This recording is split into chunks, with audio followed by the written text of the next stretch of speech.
নমস্কাৰ বন্ধুসকল, আজি এই ভিডিঅ'টোৰ জৰিয়তে মই আপোনালোকৰ সৈতে দুখন আঁচনিৰ ফালৰ পৰা ওলাই অহা কেইবাটাও গুৰুত্বপূৰ্ণ খবৰ বিষয়ে আলোচনা কৰিবলৈ চেষ্টা কৰিম। অৰুণোদয় আঁচনিৰ লগতে প্ৰধানমন্ত্ৰী কৃষক সন্মান নিধি এই দুখন আঁচনিৰ অধীনত যদি আপোনালোক হিতাধিকাৰী হয় তেনেহ'লে আপোনালোকৰ বাবে কেইটামান গুৰুত্বপূৰ্ণ খবৰ আছে, গতিকে আপুনি ভিডিঅ'টোৰ জৰিয়তে জানিব পাৰিব। তাৰ কাৰণে এই ভিডিঅ'টো অকণি স্কিপ নকৰি কণ্টিনিউ শেষলৈকে চাই থাকিব। আৰু আপোনালোকে যদি আজি পোনপ্ৰথমবাৰৰ বাবে আমাৰ এই চেনেলটো ভিজিট কৰিছে আৰু চেনেলটো যদি এতিয়ালৈকে ছাবস্ক্ৰাইব কৰা নাই তেনেহ'লে এতিয়া গৈ চেনেলটো ছাবস্ক্ৰাইব কৰি ল'ব। গতিকে আহক বেছি দিন নকৰি আজিৰ দিনটোৰ গুৰুত্বপূৰ্ণ খবৰকেইটাৰ ফালে আগবাঢ়োঁ। বন্ধুসকল, আজি মই প্ৰথমটো খবৰতে আপোনালোকক জনাই দিব বিচাৰিছোঁ অৰুণোদয় আঁচনিখনৰ ওপৰত। অৰুণোদয় আঁচনিৰ যদি আপুনি এগৰাকী হিতাধিকাৰী হয় বা আপোনালোকৰ ঘৰত যদি কোনোবা অৰুণোদয় আঁচনি হিতাধিকাৰী আছে তেনেহ'লে তেওঁলোকে 10 মাৰ্চ তাৰিখে এই আঁচনিখনৰ অধীনত 9,000 টকাকৈ আমাৰ অসম চৰকাৰৰ ফালৰ পৰা লাভ কৰিছে। গতিকে আপোনালোকে পইচা পাইছেনে নাই ভিডিঅ'ৰ কমেণ্ট বক্সত এটা কমেণ্ট কৰি জনাই দিবলৈ নাপাহৰিব। মুখ্যমন্ত্ৰীগৰাকীয়ে 2-3 মাহৰ আগতে ঘোষণা কৰিছিলে যে 20 ফেব্ৰুৱাৰীত পইচাটো দিব বুলি, কিন্তু তাৰপিছতে ঘোষণা কৰি দিলে যে 20 ফেব্ৰুৱাৰীত নহয় 10 মাৰ্চ তাৰিখে অৰুণোদয় আঁচনি হিতাধিকাৰীসকলক 9,000 টকাকৈ প্ৰদান কৰিব। আৰু ইলেকশ্যনৰ কাৰণে যি 1250 টকাকৈ প্ৰত্যেক মাহে দি থাকে সেইটো 2-3 মাহ বন্ধ কৰি দিছিলে। তাৰপিছত সেই পইচাটো একেলগ কৰি পেলাই আৰু তাৰ লগতে বিহুৰ কাৰণে 4,000 টকা এটা অতিৰিক্ত অৰুণোদয় আঁচনিখনত যোগদান কৰি পেলাই টোটেল 9,000 টকা এই আঁচনিখনৰ হিতাধিকাৰীসকলৰ বাবে ইতিমধ্যে মুকলি কৰি দিছে। আৰু আমাৰ প্ৰায় অসমৰ 40 লাখ অৰুণোদয় আঁচনি হিতাধিকাৰীয়ে এই আঁচনিখনৰ 9,000 টকাটো ইতিমধ্যে বেংক একাউণ্টত লাভ কৰিছে।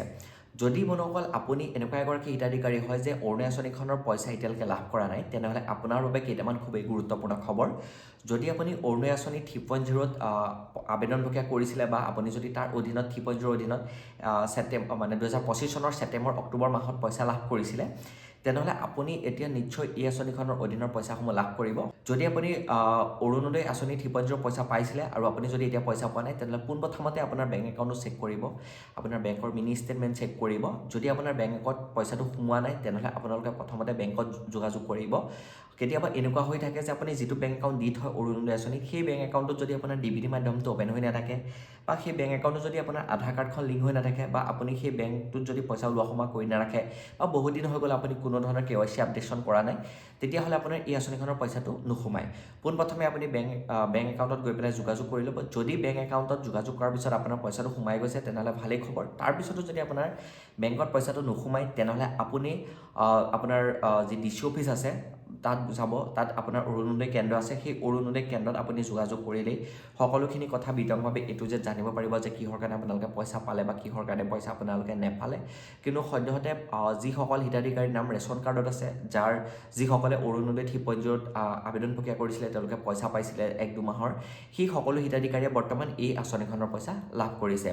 আৰু লগতে বন্ধুসকল আপোনালোকৰ তালৈ নিশ্চয় চাগে এনেকুৱা ধৰণৰ এটা মেছেজ আহিছে বা গাঁও পঞ্চায়তৰ পৰা বা ব্লকৰ পৰা আপোনালোকক নিশ্চয় এনেকুৱা এখন নিমন্ত্ৰণী পত্ৰ চাগে দিছিলে। যিসকলৰ তালৈ এই নিমন্ত্ৰণী পত্ৰখন আহিছে বা যিসকলৰ তালৈ মেছেজ আহিছে তেওঁলোকে নিশ্চয় এই পইচাসমূহ লাভ কৰিছে বা মেছেজ অহা বহুতো হিতাধিকাৰীৰ তালৈ এতিয়ালৈকে পইচাটো সোমোৱা নাই।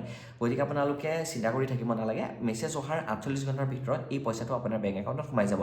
বহুতো হিতাধিকাৰীয়ে ভিডিঅ' বনাই থকা পৰ্যন্ত কমেণ্ট কৰিছে যে আমাৰ তালৈ মেছেজ আহিলে কিন্তু আমি পইচাটো সোমোৱা নাই। গতিকে আপুনি যিটো বেংক একাউণ্ট দিছিলে সেই বেংক একাউণ্টটো চেক কৰিব। যদি মেছেজ অহাৰ পিছত আপোনাৰ পইচা সোমোৱা নাই তেনেহ'লে 2-এদিন ধৈৰ্য ধৰক, আপোনাৰ বেংক একাউণ্টতো এই পইচাটো সোমাই যাব।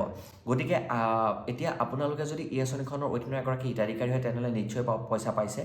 আপুনি পইচা পাইছেনে নাই কমেণ্ট কৰি জনাই দিবলৈ নাপাহৰিব। আৰু বহুতে বৰ্তমান কমপ্লেইন কৰা দেখিবলৈ পোৱা গৈছে যে আমি এই আঁচনিখনৰ পইচা নেপালোঁ, আমি আবেদন প্ৰক্ৰিয়া কৰিছিলোঁ বা আমি পাবলগীয়া উপযুক্ত হিতাধিকাৰী হৈও এই আঁচনিখনৰ পইচা লাভ নকৰিলোঁ। এতিয়া মুখ্যমন্ত্ৰীগৰাকীয়ে এই 9,000 টকাটো প্ৰদান কৰাৰ সময়তে ঘোষণা কৰিছে যে আমাৰ অসমত এতিয়াও প্ৰায় 10-20% মহিলা মানুহক মানে যিসকলে পইচা পাবলগীয়া হয় সেই মহিলাসকলক পইচা অৰুণোদয় আঁচনিত অন্তৰ্ভুক্ত কৰিবলৈ ৰখি গৈছে। গতিকে নতুনকৈ আকৌ আমাৰ অসমত যদি বিজেপি চৰকাৰ আহে বা আকৌ যদি মুখ্যমন্ত্ৰীগৰাকী মুখ্যমন্ত্ৰীৰ দায়িত্বত আহে তেতিয়াহ'লে তেওঁ এই যি বাকী 10-20% মহিলা মানুহে অৰুণোদয় আঁচনিত অন্তৰ্ভুক্ত হোৱা নাই তেওঁলোকক অৰুণোদয় আঁচনিত অন্তৰ্ভুক্ত কৰিব বুলি জনাই দিছে। আৰু লগতে অৰুণোদয় আঁচনি হিতাধিকাৰীসকলে যিটো মাহত এতিয়াৰ পৰা গেছ চিলিণ্ডাৰ ক্ৰয় কৰিব সেই মাহটোত 250 পৰা 300 টকা এটা অতিৰিক্ত লাভ কৰিব। গেছ চিলিণ্ডাৰ নকৰা মানে ক্ৰয় নকৰা মাহটোত এই 250 পৰা 300 টকা পইচাটো লাভ নকৰে। গতিকে আপুনি যদি অৰুণোদয় আঁচনিৰ আবেদন প্ৰক্ৰিয়া কৰিছিলে তেনেহ'লে নিশ্চয় পইচা পাব, ইতিমধ্যে পাইছে। আৰু যদি আপুনি আবেদন প্ৰক্ৰিয়া কৰাৰ পিছতো যদি আপোনাৰ নাম নাহিল তেনেহ'লে চিন্তা কৰি থাকিব নালাগে, নেক্সট আবেদন প্ৰক্ৰিয়া হ'লে আপুনি আবেদন প্ৰক্ৰিয়া কৰি ল'ব।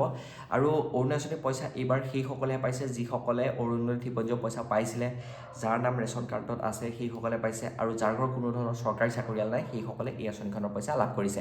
আৰু বৰ্তমান ইয়াৰ জৰিয়তে আমাৰ অসম চৰকাৰে ভেৰিফাই কৰি আছে যিটো পৰিয়ালত বৰ্তমান আমাৰ অসম চৰকাৰে চাকৰি কৰি আছে কোনোবা ব্যক্তিয়ে, সেই পৰিয়ালৰ যদি কোনোবা মানুহে অৰুণোদয় পাই আছে বা যিটো ল'ৰা বা ছোৱালীজনে চাকৰি কৰি আছে তেওঁৰ যদি মাকে অৰুণোদয় পাই আছে তেনেহ'লে সেই হিতাধিকাৰীগৰাকীৰ নাম অট'মেটিক এই আঁচনিখনৰ পৰা বাদ পৰিব। আৰু এইবাৰ এনেকুৱা বহুতো হিতাধিকাৰীয়ে অৰুণোদয় আঁচনিখনৰ পইচা লাভ কৰা নাই। গতিকে আপুনি যদি পইচা লাভ কৰা নাই তেনেহ'লে কমেণ্ট কৰিব, আৰু আপোনাৰ প্ৰব্লেম কি হৈ আছে আপুনি ডিচি অফিচৰ জৰিয়তে যোগাযোগ কৰি সকলোখিনি জানিব পাৰে। আৰু মেইন প্ৰব্লেম যদি আপুনি পইচা পাই আছে, এতিয়া যদি পইচা পোৱা নাই আপোনাৰ বেংকৰ মেইন প্ৰব্লেম, আপুনি বেংকত যোগাযোগ কৰিলেই পইচাটো লাভ কৰিব পাৰিব। এতিয়া বন্ধুসকল আগবাঢ়ি যোৱাৰ পিছৰটো গুৰুত্বপূৰ্ণ খবৰলৈ। এই খবৰটো আহিছে প্ৰধানমন্ত্ৰী কৃষক সন্মান নিধি আঁচনিখনৰ ফালৰ পৰা। আপুনি যদি এই আঁচনিখনৰ অধীনৰ এগৰাকী কৃষক হয় তেনেহ'লে খুবেই এটা ভাল খবৰ। বৰ্তমান আমাৰ কেন্দ্ৰীয় চৰকাৰ কৃষি বিভাগৰ ফালৰ পৰা ঘোষণা কৰিছে যে এই আঁচনিখনৰ যিটো 22 নম্বৰ কিস্তি হয় সেই 22 নম্বৰ কিস্তিটো মাৰ্চ মাহৰ 13 তাৰিখে প্ৰদান কৰিবলৈ গৈ আছে। হয়, আপোনালোকে ঠিকেই শুনিছে, মাৰ্চ মাহৰ 13 তাৰিখে এই আঁচনিখনৰ 22 নম্বৰ কিস্তিৰ 2000 টকা আমাৰ কেন্দ্ৰীয় চৰকাৰে মুকলি কৰি দিব। আৰু এই 22 নম্বৰ কিস্তিৰ পইচা সেইসকলে লাভ কৰিব যিসকলে কৃষক পঞ্জীয়ন কৰি ৰাখিছে পোনপ্ৰথমে, আৰু দ্বিতীয়তে KYC কৰি ৰাখিছে, তৃতীয়তে আধাৰ কাৰ্ডৰ লগত বেংক একাউণ্টটো লিংক কৰি ৰাখিছে, আৰু চতুৰ্থতে মাটিৰ ডিটেইলছ আপোনাৰ PM কিষাণ সন্মান নিধিত আপডেট কৰি ৰাখিছে। এই 4টা কাম যিসকল কৃষকে কৰি ৰাখিছে সেইসকলেহে 22 নম্বৰ কিস্তি টকাটো লাভ কৰিব। আৰু যিসকলে আগতে 2-3টা কিস্তি টকা লাভ কৰিলে তাৰপিছত কিস্তি টকাসমূহ নোপোৱা হৈ গ'ল আৰু এতিয়া এই কামসমূহ কৰি দিলে, তেওঁলোকে যিকেইটা কিস্তি টকাৰ পৰা পাবলৈ বাকী আছিলে গোটেইকেইটা কিস্তিৰ টকা একেলগে 13 তাৰিখে বা 14 তাৰিখে বেংক একাউণ্টত লাভ কৰিব। আৰু আপুনি যদি এজন কৃষক হয়, ইয়াৰ আগৰ 21 নম্বৰ কিস্তি টকা যদি লাভ কৰিছিলে তেনেহ'লে আপোনাৰ যিটো বেংক একাউণ্ট দিয়া আছিলে এই আঁচনিখনত, সেই বেংক একাউণ্টত এইকেইদিন পইচা ওলোৱা সোমোৱা কৰি ৰাখক, মানে বেংক একাউণ্ট চলাই ৰাখক, তেতিয়াহে 13 মাৰ্চ তাৰিখে আপোনাৰ বেংক একাউণ্টত সন্ধিয়া 5 বজাত এই আঁচনিখনৰ পইচাটো লাভ কৰিব। গতিকে বন্ধুসকল আপোনাৰ যিখিনি কৰিবলগীয়া কাম হয় সেইখিনি কমপ্লিট কৰি ৰাখক, আপুনি এই আঁচনিখনৰ পইচা 110% লাভ কৰিব। আৰু আপুনি যদি এই কামসমূহ কৰিছিলে তেনেহ'লে আপোনাৰ এই কামকেইটা ছাকচেছফুল হ'ল নে নাই, আপুনি পইচা পাবলৈ উপযোগী হয় নে নহয়, আপুনি বেনিফিচিয়াৰী ষ্টেটাছটো চেক কৰিব। বেনিফিচিয়াৰী ষ্টেটাছ চেক কৰিবলৈ আপোনাৰ ৰেজিষ্ট্ৰেশ্যন এটা নাম্বাৰ লাগিব, সেইটো আধাৰ কাৰ্ডৰ জৰিয়তে আপুনি ৱেবছাইট pmkisan.gov.in যিটো ৱেবছাইট আছে বা PM কিষাণ যিটো এপ্লিকেশ্যন আছে তাৰ জৰিয়তে আপুনি উলিয়াই ল'ব পাৰিব। ইউটিউবত বহুতো ভিডিঅ' পাই যাব, আপোনালোকে চাই ল'ব। আপুনি বেনিফিচিয়াৰী ষ্টেটাছটো চেক কৰিব, বা আপুনি যদি বেনিফিচিয়াৰী ষ্টেটাছ নিজে চেক কৰিব নোৱাৰে CSC চেণ্টাৰত বা এগ্ৰিকালচাৰ অফিচত গৈ আপুনি বেনিফিচিয়াৰী ষ্টেটাছ চেক কৰি চাই ল'ব যে আপুনি পইচা পাবৰ বাবে উপযোগী হৈ আছে নে নাই, আপোনাৰ কৃষক পঞ্জীয়ন হৈ আছে নে নাই, বা মাটিৰ ডিটেইলছ মানে সঠিকভাৱে আপডেট হ'ল নে নাই, বেংক একাউণ্ট আধাৰ কাৰ্ডৰ সৈতে লিংক হৈ আছে নাই সেইটো আপুনি বেংকত জানিব পাৰিব, বা আপোনাৰ আধাৰ কাৰ্ড PM কিষাণ সন্মান নিধিত আপডেট হৈ আছে নাই, এই গোটেইখিনি আপুনি বিভাগীয় কাৰ্যালয়ৰ সৈতে যোগাযোগ কৰি পেলাই চাই ল'ব। এই 4টা কাম যদি আপোনাৰ কমপ্লিট হৈ আছে তেনেহ'লে আপুনি 110% চিয়'ৰ থাকক এই আঁচনিখনৰ পইচা লাভ কৰিব।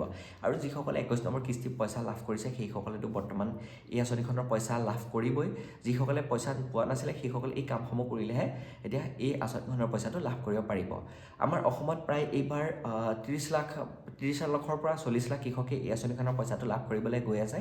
গতিকে আপুনি যদি এই PM কিষাণ সন্মান নিধি আঁচনিখনৰ অধীনৰ এগৰাকী কৃষক হয়, বা আপোনাৰ ঘৰত যদি কোনোবা কৃষক আছে, বা আপোনাৰ ঘৰৰ ওচৰত যদি কোনোবা কৃষক আছে তেনেহ'লে তেওঁলোকৰ বাবে এইটো এটা খুবেই ভাল খবৰ। আৰু যিসকল কৃষকে এই ভিডিঅ'টো এতিয়ালৈকে পোৱা নাই বা তেওঁলোকে PM কিষাণ সন্মান নিধি ডেটটোৰ বিষয়ে জনা নাই তেনেহ'লে ভিডিঅ'টো যিমান পাৰে সিমান শ্বেয়াৰ কৰি দিব নাপাহৰিব। আৰু আপোনালোকে যিসমূহ কাম কাজ আপোনালোকক কৰিব দিছে সেইসমূহ অতি সোনকালে ক্লিয়াৰ কৰি ৰাখক, আৰু হাতত বেছি দিন নাই, অতি সোনকালে আপুনি এই আঁচনিখনৰ 2000 টকা লাভ কৰিবলৈ গৈ আছে। গতিকে বন্ধুসকল আজি এই আঁচনিকেইখনক লৈ পেলাই ইমানখিনিয়ে মোৰ ওচৰত গুৰুত্বপূৰ্ণ খবৰ আছিলে। মই গোটেইকেইটা খবৰৰ বিষয়ে আপোনালোকক এই ভিডিঅ'টোৰ জৰিয়তে কম সময়তে জনাই দিবলৈ চেষ্টা কৰিছোঁ। আশা কৰিছোঁ ভিডিঅ'টো চাই ভাল পাইছে। যদি ভিডিঅ'টো ভাল পাইছে তেনেহ'লে লাইক এটা কৰিব, যিমান পাৰে সিমান শ্বেয়াৰ কৰি দিব নাপাহৰিব, আৰু চেনেলটো যদি এতিয়ালৈকে ছাবস্ক্ৰাইব কৰা নাই তেনেহ'লে গৈ এতিয়াই ছাবস্ক্ৰাইব কৰি ল'ব। আকৌ নেক্সট নতুন এটা টপিকত নতুন এটা ভিডিঅ'ৰ সৈতে আপোনালোকক লগ পোৱাৰ প্ৰতিশ্ৰুতিৰে আজিলৈ লৈছোঁ বিদায়। জয় অসম।